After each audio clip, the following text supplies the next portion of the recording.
What's going on, guys? It's Danny with Geary Candy, and I've picked up the OnePlus 3T about 2 weeks ago. I've had some good enough time with the phone at this point that I feel I can give my opinion and review on it. I wasn't exactly expecting this phone to come out. The OnePlus 3 came out about 6 months ago, so the OnePlus 3T is now coming out 6 months later. That's a pretty short amount of time for any company really to put out a second iteration of the device. So it was a surprise to see this phone come out, and I'm actually really excited to review it, so let's get into it right now.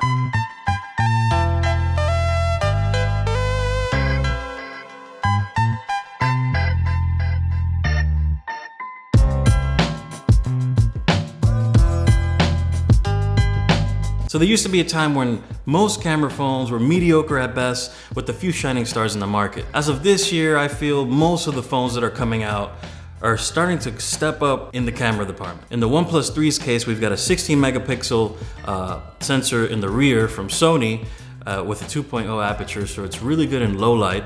And in the front, we've got a 16 megapixel camera as well, so it's really good for selfies as well. And it's not every day that you see the same megapixels from the rear and the front as well, so they really put a lot of emphasis on the camera on this phone. We've also got 4K at 30 FPS on the rear sensor, and there's optical image stabilization as well as electronic image stabilization, so taking videos on this phone is actually really nice. And again, the low light performance and shutter speed are very impressive. Now the rear camera does bulge out a bit. I know that's a bit of a pain point for some people. If you're gonna use the phone without a case, it's gonna be a little wobbly when you put it on a table, but most people do get a case. When you have a phone this nice, you're gonna wanna put a case on it, so if you get a case on it, that's not an issue. Let's talk about the screen for a little bit. So the screen on this phone is kind of what lets the phone down, to be honest. Bit of a love or hate thing for me.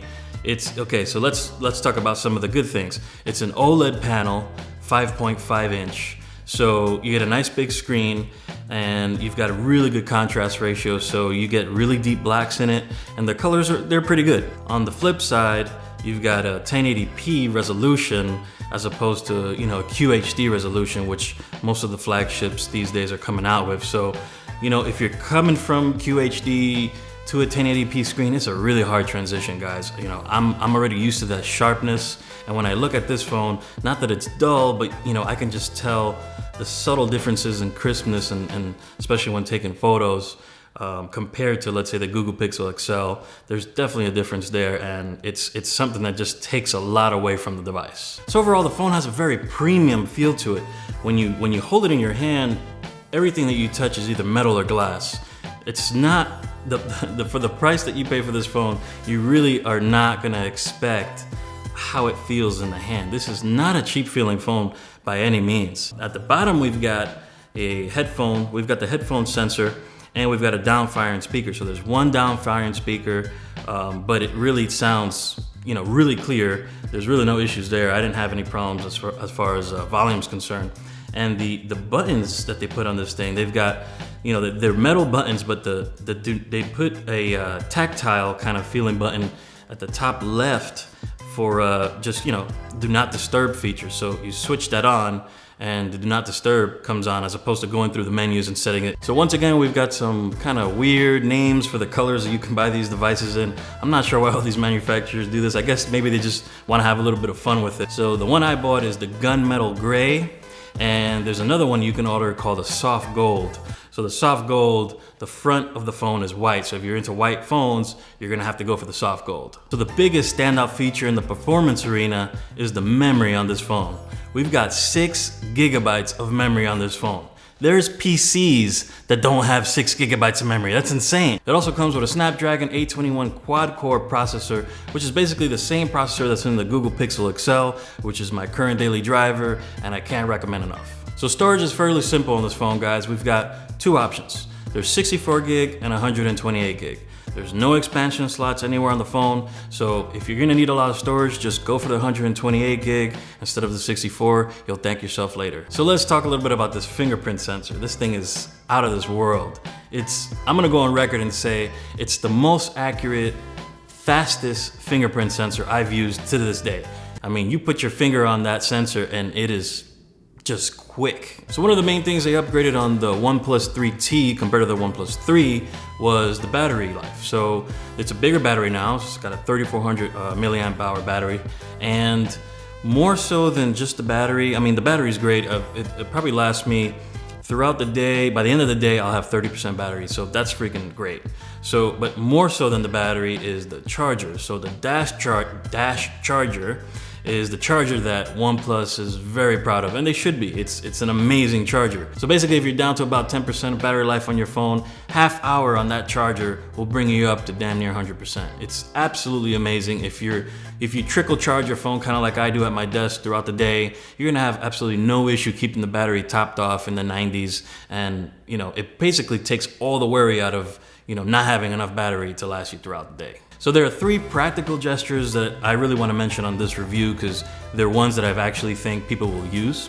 So the first one is you draw a circle on the screen to start your camera up. The second one is you draw a V on the screen to turn on the flashlight. This is really good at nighttime, guys. And the last one I wanted to mention is you take your 3 fingers and you swipe down on the screen to take screenshots. I take screenshots all the time, so this is a feature I use quite often. So that brings us to the biggest reason to buy this phone, guys.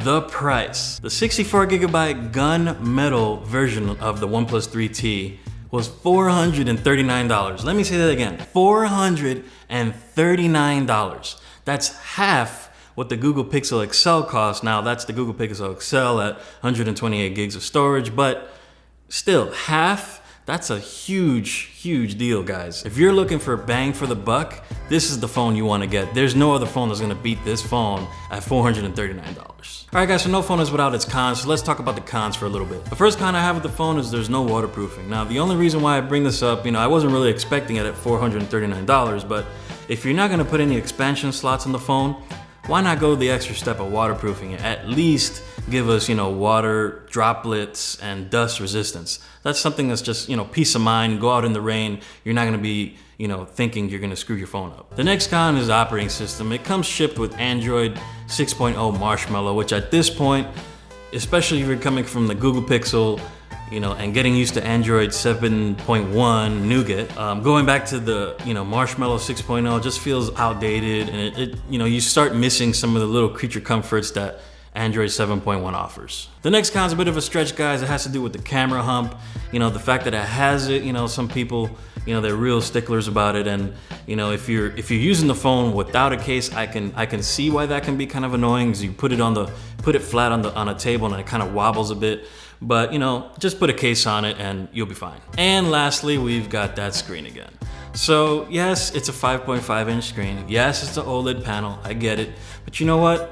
If you're gonna go through the trouble of putting a 5.5-inch screen on a phone, why skimp on the pixels? Put a QHD screen on the phone. I think if they would have done that, the phone would have been so much better received. It really would have felt like much more of an upgrade compared to the OnePlus 3. Especially if you're coming from a QHD screen to go back to a 1080p screen, it's just really hard. At least for me, it's really hard to do that, guys. So would I recommend the OnePlus 3T? That depends. So if you're looking for bang for the buck, $439, you're not gonna get a phone that's better at $439. It's pretty much got everything you'd want in a flagship. The build quality is on point, the screen is great, aside from the resolution. But everything else it's a great phone. It's hard to come to this phone if you're on, let's say, a Google Pixel or a Samsung S7 Edge. There's so many bells and whistles on those phones, it's hard to come back to a device like this. But let's say if you're coming from an iPhone 7, this would be actually a great phone to go to. Now on the flip side, if you're one of those people that like to have the latest and greatest and every single feature, then this is not a phone I can recommend. Essentially, the QHD is really missing on the screen. If that's really all it needed, guys. If it had QHD, I could recommend this phone to everybody. I'd probably switch to this phone right now from the Google Pixel XL. But it being 1080p, there's no way I could downgrade back to a 1080p panel after being so used to QHD. So that's pretty much my take on it. All right, guys, so that's pretty much it for this episode. I hope you guys like the content. I love making these kinds of videos for you guys. I'm enjoying the love I'm getting with all the subscribers coming in. Please like the video if you enjoyed the content. Don't forget to subscribe.